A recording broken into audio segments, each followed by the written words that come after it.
The guy just slept in a little longer than usual, but when he wakes up, something is clearly very wrong outside. Air raid sirens are blaring.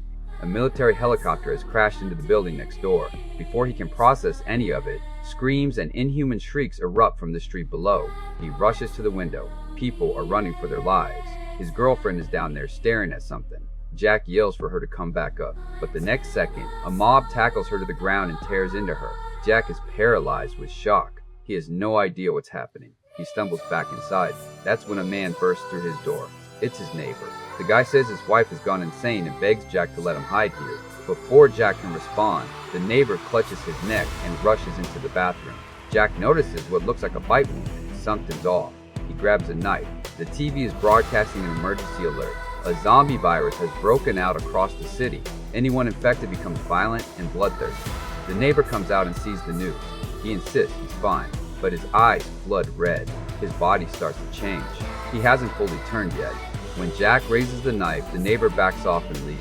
Jack slams the door shut. Scream erupts from the hallway. He peers through the peephole. His neighbor is being ripped apart. Jack collapses to the floor. The outside world belongs to the dead now. His first thought is his parents. His dad texts him, "They're safe for now. Stay inside. Don't go out." Jack realizes survival is entirely up to him. He shoves the fridge against the front door. He covers every window with paper so nothing outside can see in. He drags his bed into the living room so he can keep an eye on the door at all times. Each day, he draws a line on the mirror, a reminder to keep going. One night, just as he's about to sleep, he hears something in the bathroom. A bad feeling hits him instantly. He grabs a baseball bat and creeps toward the sound. A zombie has crawled in through the ventilation duct. Jack dies behind the couch. The thing shuffles toward him. He attacks it from behind. It takes a while before his hand stops shaking. He carries the body to the balcony and throws it over the railing. Then he jams his surfboard over the vent so nothing else can get through. Days pass. The zombies aren't his only problem. He's running out of food. Just when despair is setting in, his mom calls. He answers, heart pounding, but all he hears on the other end are screams.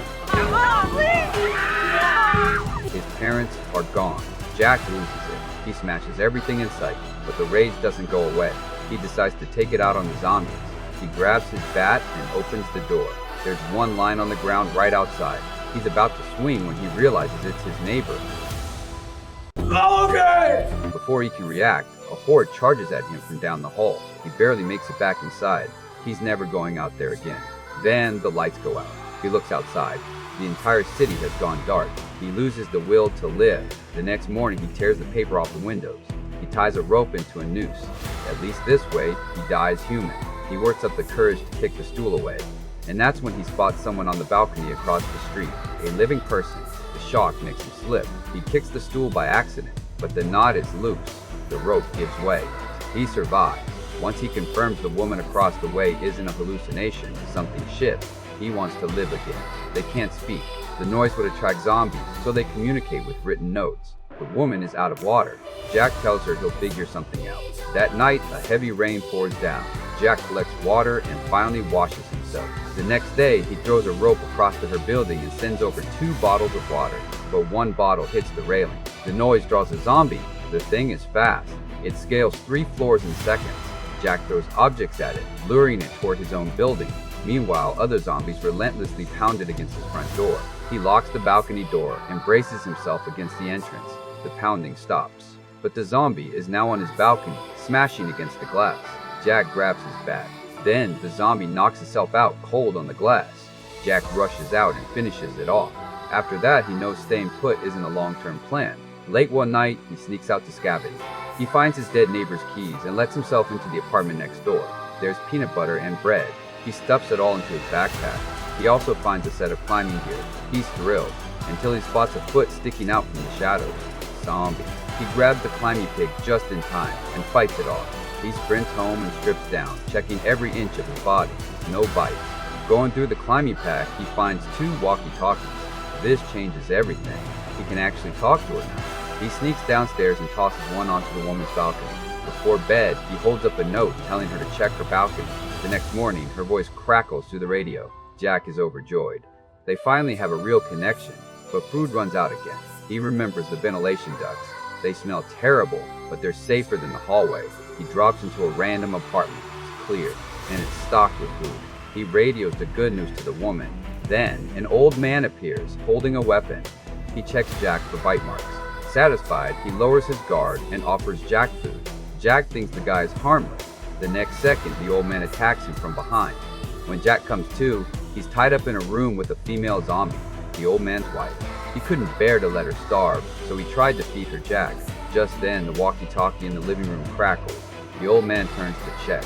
Jack thrashes against the ropes and breaks free. The old man lunges for him but gets shoved onto the bed, right into his wife's arms. She makes a meal of him. Jack slams the door, grabs the supplies, and runs. Across the street, the woman is under attack. Zombies have swarmed her apartment. She's trapped on the balcony.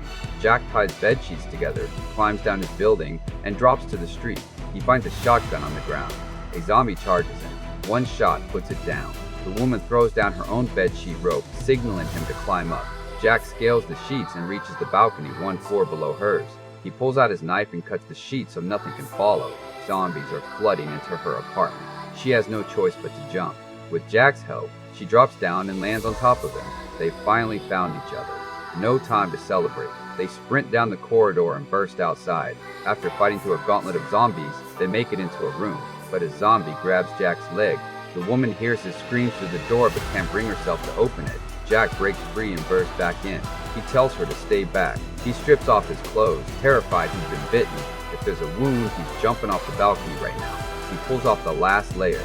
Not a single mark. They collapse into each other's arms, crying with relief. Then something slams against the door again. They throw their bodies against it. The pounding eventually stops. The zombie crisis outside is far from over. How they survive from here